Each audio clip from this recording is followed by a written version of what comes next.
A paz do Senhor, amada igreja, amado irmão e irmã, sejam bem-vindos a mais um culto da série Falando de Deus. E que Deus nesse dia traga a resposta a qual você tem buscado do trono do Senhor. Nós estamos no terceiro culto da série com o tema Filhos. O primeiro culto com o tema Filhos nós fizemos lendo a passagem em 2 Reis 4, de 1 a 7, a palavra que relatou a angústia de uma viúva que era esposa do profeta Obadias e que vê os seus filhos sendo requeridos para o pagamento de uma dívida através dos credores que batiam à sua porta. Então, os seus filhos estavam ameaçados de serem levados como escravos para honrar a dívida a qual seu marido havia feito. E Deus manda a resposta àquela mulher, a multiplicação na casa dela, a multiplicação do azeite, a botija que encheu e transbordou, e ela conseguiu pagar a sua dívida e ter ainda sustento para o resto da sua vida. E na segunda palavra que nós lemos, também em 2 Reis 4, só que de 8 a 17, com o tema também filhos, também vemos a passagem relatada do amor de uma mulher sunamita pela obra de Deus, o amor daquela mulher, o seu gesto de receber um profeta na sua casa, de providenciar um lugar para o profeta de Deus, comida, alimento, para que ele pudesse ter suas forças renovadas, pudesse descansar para fazer a obra. E a sua atitude, né, era de alguém que amava o reino, de alguém que demonstrava temer ao Senhor, de buscar ao Senhor de uma forma indireta, porque ela participava do reino do Senhor, da obra do Senhor, quando ela fazia aquele gesto de amor ao profeta de Deus. E aquela mulher que não tinha filhos, ela recebe de Deus uma bênção através do profeta para que ela pudesse ter um filho. E ela teve um filho que ela pôde abraçar e que ela pôde cuidar. E hoje, também no terceiro culto da série do tema, como tema Filhos, nós também estaremos lendo lá em 2 Reis de 4, do versículo 18 agora ao versículo 37, que é uma continuação da palavra do culto anterior, que trata desta mulher sunamita, que teve a bênção de ter um filho nos seus braços, profetizado pela boca do profeta Eliseu. Então, no versículo 18 de 2 Reis 4, diz assim: O menino cresceu e certo dia foi encontrar seu pai, que estava com ceifeiros. De repente, ele começou a chamar o pai, gritando: Ai, minha cabeça! Ai, minha cabeça! Então o pai disse ao servo: Leve-o para a mãe dele. O servo pegou e levou a mãe. O menino ficou no colo dela até o meio-dia, quando morreu. Ela subiu ao quarto do homem de Deus, deitou o menino na cama, saiu e fechou a porta. Ela chamou o marido e disse: Preciso de um servo e uma jumenta para ir falar com o homem de Deus. Vou e volto depressa. Ele perguntou: Mas por que hoje? Não é lua nova nem sábado. E ela respondeu: Não se preocupe. Ela mandou selar a jumenta e disse ao servo: Vamos rápido, só pare quando eu mandar. Versículo 25. Assim ela partiu para encontrar com o homem de Deus no Monte Carmelo, quando ele viu a distância e disse a seu servo Geazi: Olha, é a sunamita. Corra ao encontro dela e lhe pergunte: Está tudo bem com você? Tudo bem com seu marido e com seu filho? Ela respondeu a Geazi: Está tudo bem. Ao encontrar o homem de Deus no monte, ela se abraçou aos seus pés. Geazi veio para afastá-la, mas o homem de Deus lhe disse: Deixa-a em paz. Ela está muito angustiada, mas o Senhor nada me revelou e escondeu de mim a razão de sua angústia. E disse a mulher: Acaso eu te pedi um filho, meu senhor? Não te disse para não me dar falsas esperanças? Então Eliseu disse a Geazi: Põe a capa por dentro do cinto, pegue o meu cajado e corra. Se você encontrar alguém, não cumprimente. E se alguém o cumprimentar, não responda. Quando lá chegar, põe o meu cajado sobre o rosto do menino. Mas a mãe do menino disse: Juro pelo nome do Senhor e por tua vida, que ficarei. Se ficares, não irei. Então ele foi com ela. Geazi chegou primeiro e pôs o cajado sobre o rosto do menino, mas ele não falou nem reagiu. Então Geazi voltou a encontrar com Eliseu e lhe disse: O menino não voltou a si. Quando Eliseu chegou à casa, e lá estava o menino morto, estendido na cama. Ele entrou, fechou a porta e orou ao Senhor. Então deitou-se sobre o menino boca a boca, olhos nos olhos, mãos com mãos. Enquanto se debruçava sobre ele, o corpo do menino foi se aquecendo. Eliseu levantou-se e começou a andar pelo quarto, depois subiu na cama e debruçou mais uma vez sobre ele. O menino espirrou 7 vezes e abriu os olhos. Eliseu chamou Gease e o mandou chamar a sunamita, e ele obedeceu. Quando ela chegou, Eliseu disse: pegue seu filho. Ela entrou, prostou-se a seus pés, curvando-se até o chão. Então pegou o seu filho e saiu. Glória seja dado a Deus. Que palavra maravilhosa essa, né? Aprendemos no estudo anterior, no culto anterior, que a mulher sunamita nada pediu para o homem de Deus, nada ela pediu em troca ao profeta pelo seu ato de amor, o ato de ela ter construído um quarto para o profeta, de oferecer a ele alimento, oferecer a ele a água. O seu amor, a obra de Deus, trouxe para a sua vida, para a sua casa, a bênção. Trouxe bênção. E Deus tudo conhece, Deus que tudo sonda, sabia o que passava no coração daquela mulher e do seu desejo, e do seu sonho de ser mãe, de poder ter filhos. Esse era o seu desejo, mas ela nunca pediu isso para o profeta. Ela nunca pediu nada em troca. A sunamita era uma mulher rica, uma mulher próspera, abençoada, mas ela precisava viver um milagre. E a sua fidelidade com Deus, a sua obediência a Deus, permitiu que o milagre chegasse à sua casa. A nossa obediência a Deus, a nosso temor ao Senhor, nos traz bênção do Senhor a nossas vidas e a nossa casa. Por isso temos que sempre estarmos prostrados aos pés do Senhor. E a palavra se cumpriu na vida da sunamita, como o profeta havia dito, e ela pôde abraçar um filho. Ela pôde ter um filho para ser abraçado. E na sequência da palavra, nós vemos a vida dessa mulher e do filho dela envolvidos numa situação a qual ela não esperava. E nós precisamos entender esses acontecimentos.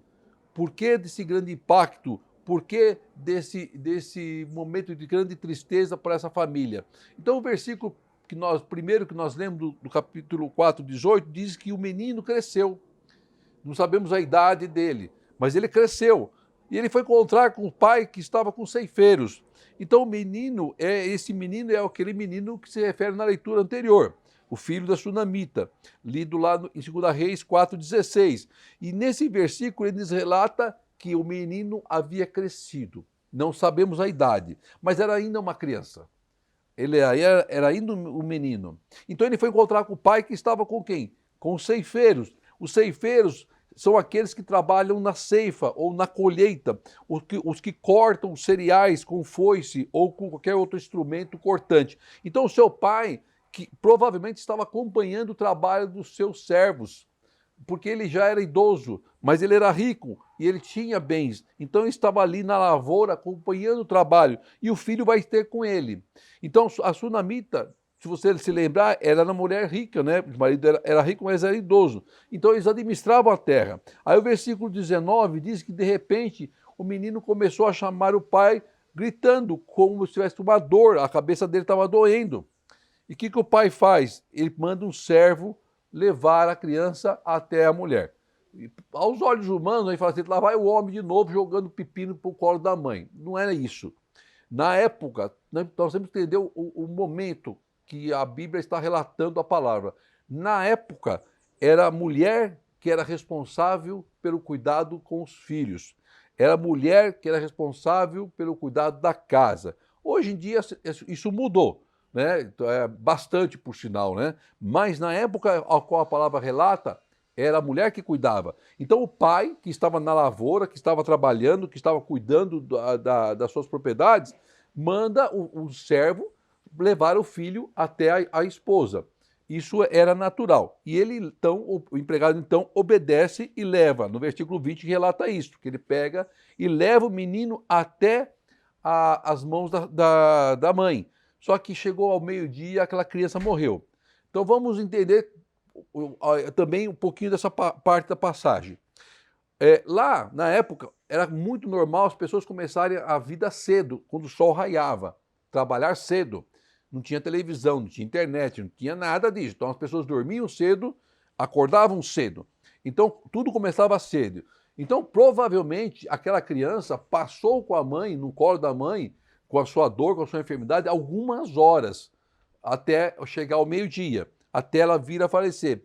Então veja a situação difícil dessa mulher sunamita.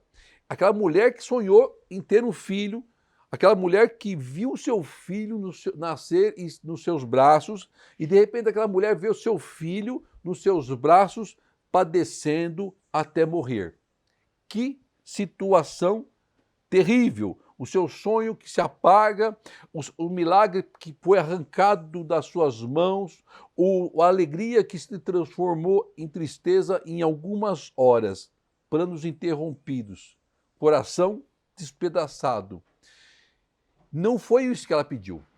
Não foi isso que ela pediu a Deus. Na verdade, ela não pediu nada ao Senhor. Ela não fez nada de errado. Ela não pediu nada em troca. Ela não exigiu nada em troca por ela abençoar a obra de Deus. Ela só quis ser fiel a Deus e cuidar do profeta. Mas houve, naquele instante, um agir de Deus na vida dela e a abençoou com aquela criança. Aí no versículo 21 diz que ela subiu no quarto do homem de Deus, aquele quarto que ela construiu para o homem de Deus descansar, para o homem de Deus repousar, e ela faz o quê? Ela deita na cama que era do profeta de Deus, descansar o seu filho, o corpo do seu filho já morto. Ela sobe e deita o filho na cama do profeta de Deus. E ela, nesse quartinho onde ela construiu, ela tranca a porta, diz que ela sai, ela tranca a porta, onde o seu filho já estava lá sem sinal de vida. Então ela chama o marido, no versículo 22, e diz que para preparar para ela um jumento e um empregado, porque ela iria encontrar com o homem de Deus, mas seria rápido, ela iria lá e volta. Eliseu estava novamente na cidade. Tudo indica isso. Por perto, provavelmente, fazendo o que ele sempre fazia, a obra de Deus. E ela vai de encontro a Eliseu. Na época, não tinha automóvel, não tinha táxi, não tinha trem, não tinha ônibus. Lá o transporte era cavalo, era jumento. Então ela pede para o servo preparar o jumento e ambos vão depressa para encontrar com o profeta de Deus. E ela diz lá, eu vou e volto depressa. Então presta atenção, ela diz, eu vou e volto depressa. Ela está fazendo o quê? Ela está fazendo uma afirmação, porque ela tinha certeza que ela encontraria o profeta. Ela tinha certeza que o profeta a ouviria. Ela tinha certeza que o profeta daria prioridade à sua causa. Ela tinha certeza de que Deus responderia o seu clamor. Irmão, quando nós pedimos algo da parte do Senhor, nós temos que fazer com fé e na certeza que virá uma resposta de Deus. Deus não deixa sem nos responder. Ele pode não responder na mesma hora, no mesmo dia, mas ele vai te responder. E assim Deus fez, e assim Deus faz em nossas vidas. E Deus vai dar, sim, prioridade à sua causa. Tenha certeza disso. Porque nós somos filhos, servos do Senhor. Temos que procurá-lo, temos que buscá-lo, porque assim nós vamos encontrá-lo. Lá em Mateus 7, versículo 7 e 8 diz assim, peçam e lhes será dados, busquem, encontrarão, batam e a porta lhes será aberta, pois todo o que pede, recebe, o que busca, encontra, e aquele que bate, a porta será aberta. É a palavra de Deus que está dizendo. Não sou eu que estou dizendo, é a palavra de Deus. Só se encontra a Deus quem busca Deus. Então, busque ao Senhor, porque Deus vai lhe responder naquilo que você buscar e clamar ao Pai. Vamos continuar. No versículo 23, diz então que ele pergunta, o marido da sunamita pergunta para a esposa, mas por que você vai lá hoje? Hoje não é sábado, hoje não é lua cheia, lua nova, perdão. Por que você vai lá hoje? Então ela responde para ele, não se preocupe. Agora, vamos entender novamente por que do questionamento do marido da sunamita, quando ele pergunta para ela, indaga que não era nem lua nova e nem sábado. É importante a gente entender esses contextos da palavra de Deus, da história e dos acontecimentos, para que nós possamos entender o porquê que Deus trabalha de formas diferentes, em momentos diferentes, na vida de pessoas diferentes. Pela lei, o primeiro dia de cada mês deveria ser santificado pelo povo judeu. E no cerimonial religioso hebreu, a festa de lua nova ocorria no início de cada mês, sendo celebrada todos os meses do ano. Como ocasião especial de adoração, nesse dia tocavam-se o quê? As trombetas sagradas e oferecia-se holocaustos e ofertas de manjares ao Senhor. E o povo se abstinha das atividades comerciais e seculares. Realizava-se banquetes especiais, algumas pessoas até costumavam visitar os profetas. Dias, inclusive, em que os profetas costumavam pregar e instruir o povo, e no qual, consequentemente, eles sempre eram encontrados por qualquer um que quisesse conselho ou assistência. Então, era por isso que o marido fez essa indagação para ela, porque não era o dia do profeta estar lá à disposição, mas ela sabia que ela poderia sim encontrar o profeta de Deus. Aí o versículo 24, que diz que ela manda para o servo selar a jumenta rápido, o 25 eles parte de encontro com o homem de Deus que estava no Monte Carmelo. Foi Eliseu que a viu. Ela não tinha ainda avistado o profeta, mas Eliseu a avistou. Ele diz para o seu servo Geazi, olha lá a sunamita vindo. Aí quando ela estava a caminho, então o profeta a viu e manda Eliseu que o profeta vai de encontro com a sunamita. Então, preste atenção, irmão. Deus prepara a ocasião, Deus prepara o momento, Deus prepara o dia e a hora para que o milagre chegue em nossas vidas, chegue em nossas mãos. Nada acontece por acaso na vida de um cristão. Tudo está debaixo da vontade de Deus. Tudo está debaixo do tempo de Deus e da hora de Deus e não da nossa. Nós achamos que, encontrei por acaso fulano. Não. Deus preparou esse momento para a vida daquela mulher, como Deus prepara o momento para nossas vidas. Nada acontece por acaso na vida de um cristão, porque nós estamos debaixo das mãos poderosas do Senhor. Ele é o escritor, Ele é o que cuida da nossa história e da nossa vida. Ele é o Senhor Jesus, quem escreve a história de nossas vidas. Creia nisso. Então o profeta Eliseu diz ao teu servo para ele correr de encontro à sunamita e perguntar para ela se estava tudo bem com ela, se estava tudo bem com o marido dela, se estava tudo bem com o filho dela. Olha que interessante. Aí o Geazi vai e encontra a sunamita e faz o que o profeta havia lhe determinado, lhe orientado. E aí, sunamita, está tudo bem contigo? Como é que está o maridão? Tudo bem com ele? E o filhotão, está jóia, brincando bastante? E aí o que a sunamita responde? Aquilo que nós responderíamos com toda certeza, ou não. Ela responde aquilo que nós não imaginávamos que seria uma resposta dela. Se fôssemos nós, provavelmente a gente responderia, ó profeta, não está nada bem não, está tudo muito mal, por sinal. Você me deu uma bênção, de repente a bênção se foi. Mas não, ela responde para Geazi, está tudo bem. Está tudo bem. Que mulher de fé, que mulher de coragem, que mulher cheia do Espírito, que mulher forte. Qualquer outro estaria em prantos. Qualquer outro estaria murmurando, qualquer outro estaria reclamando, mas ela sabia que Deus estava no controle. Temos que saber que Deus está no controle. Ela sabia o Deus que ela servia. Temos que conhecer o Deus que nós servimos. Ela sabia que haveria uma resposta por parte de Deus e nós temos que ter a certeza que haverá uma resposta por parte de Deus à nossa causa. Aquela mulher entendeu a necessidade de ser forte e manter a sua fé inabalada, certa de que nada estava perdido e que Deus havia dado um filho e nem mesmo a morte poderia tirá-lo dela. Olha que mulher de fé, com a certeza de que a sua fé era inabalável. Ela estava inabalável por fora, mas por dentro ela estava aflita, estava angustiada. Mas a mulher sunamita não perdeu tempo com reclamações, com indagações, com questionamentos.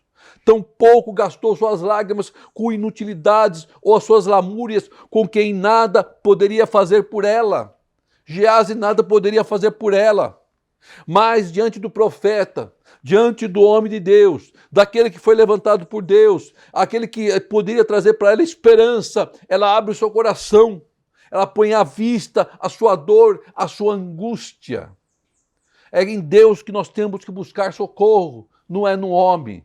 O profeta representava Deus, o ungido de Deus na época. Hoje nós temos um canal direto com Deus através do nome de Jesus Cristo. E é em Deus que nós temos que buscar e abrir o nosso coração, expor a nossa dor e angústia. O versículo 27, então, diz que o homem de Deus, ela correu até o homem de Deus e abraçou os pés do homem de Deus. Geazi tentou, inclusive, tirá-la, afastá-la. Lá no versículo 27, mas o homem de Deus disse que deixa ela em paz porque ela estava muito angustiada, mas que Deus não havia revelado ao profeta o motivo da sua angústia. Aquela mulher buscou diretamente o homem de Deus para um particular, somente ela se abriria e abriria o seu coração ao homem de Deus. O nosso particular tem que ser com Deus, porque é dele que emana todas as coisas. É dele que nós vamos ter uma resposta. A sunamita honrava a Deus e ela honrou a Deus com seu gesto ao se humilhar a um profeta, aos pés de um profeta. Entenda que esse gesto não é uma adoração ao homem, mas a um temor a Deus, de quem buscava uma resposta de Deus, através de um ungido de Deus, através de um profeta de Deus. O interessante é que a atitude do profeta, de quando essa mulher sunamita chega e abraça os teus pés. O profeta, primeiro, impede Geazi de intervir e tirar a sunamita. Ela estava lá buscando socorro. Deus nunca deixa sem resposta um pedido de socorro. Nunca. De um servo, de uma serva dele. Ela buscava a Deus através da vida do profeta, que foi usado por Deus para abençoá-lo com aquela criança.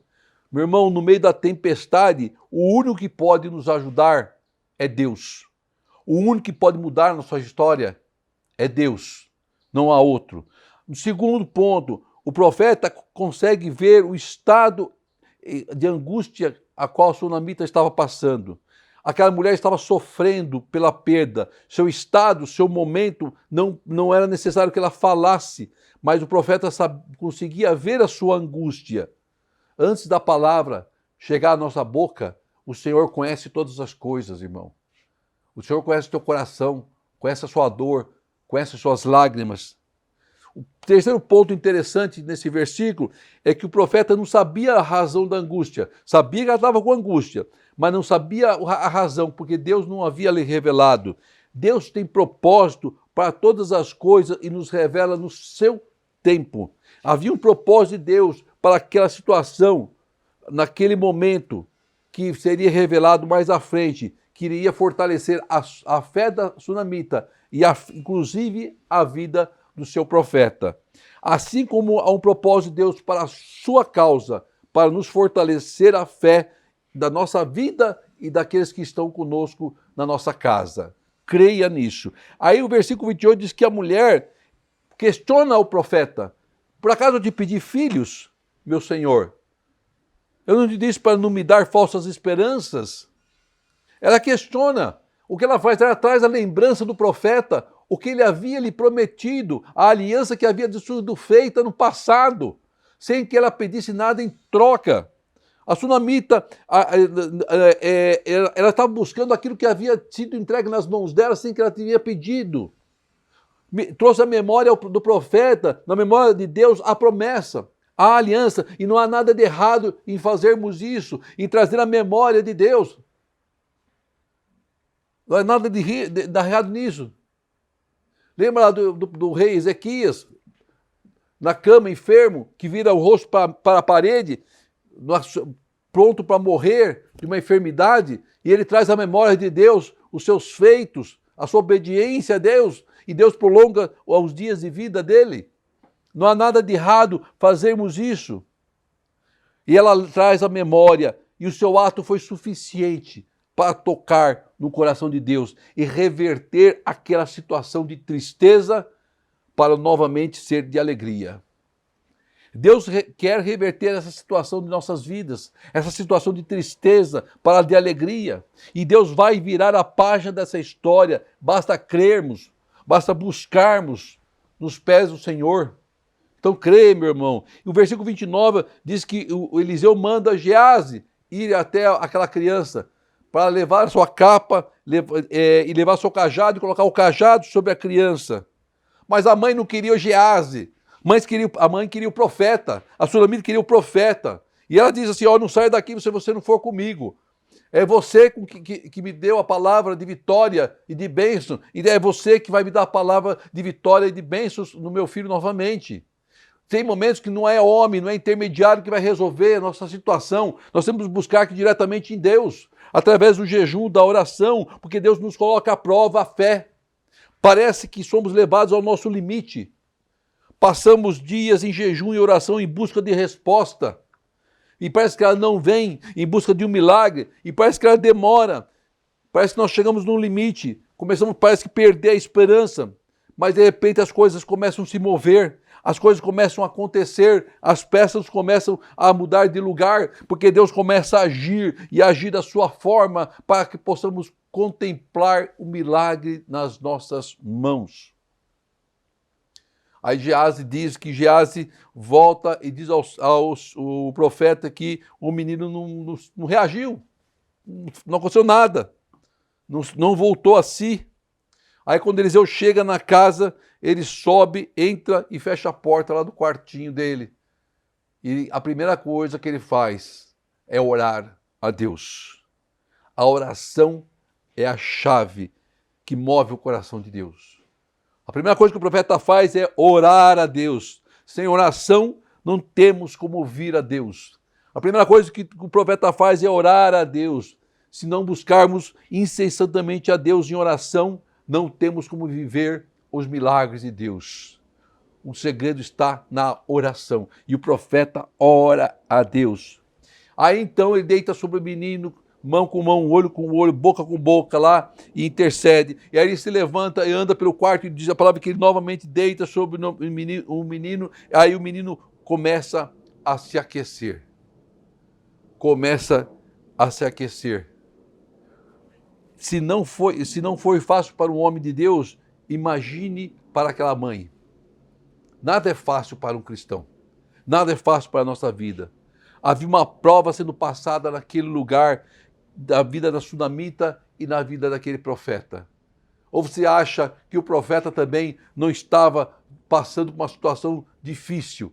Vendo aquele menino com a qual ele havia profetizado que abençoaria a vida daquela mulher. E de repente, aquilo que era bênção foi arrancado das mãos dela de uma forma violenta.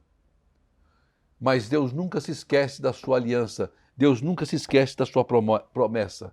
Então, por isso, tome posse da bênção. Parece fácil, é maravilhoso, nos traz alegria, mas nós temos que estar constantemente em vigilância e oração, para que a nossa bênção não seja perdida, não seja arrancada das nossas mãos, que não sejamos surpreendidos pelo nosso inimigo. Aquela mulher não desistiu em nenhum momento. Ela não perderia a sua bênção em nenhum momento. Ela buscou naquele que havia lhe prometido, daquele que ali entregue uma aliança, feito uma aliança. Ela buscou uma resposta em Deus, no homem de Deus. E o que aconteceu? Ela teve a resposta do homem de Deus. Diz que no versículo 37 que ela entrou, prostou-se aos pés do homem de Deus, como se prostrasse aos pés do Senhor, em agradecimento pelo milagre, e agradecimento pelo impossível. E ela pega o seu filho nos braços novamente, vivo, cheio de vida, e sai. Olha a forma que Deus trabalha, olha a forma que Deus age e que Deus quer agir sobre a sua vida. Então creia, meu irmão, parece que a sua luta é uma luta impossível de se vencer. É uma causa impossível de se ganhar, que não há saída, mas não existe impossível para Deus. Deus tudo pode e Deus tudo faz. Busque ao Senhor, procure ao Senhor e você vai encontrá-lo e você vai receber uma resposta da parte do Senhor. Creia nessa palavra profética em nome de Jesus. Feche teus olhos, oremos a Deus em agradecimento à sua palavra de hoje.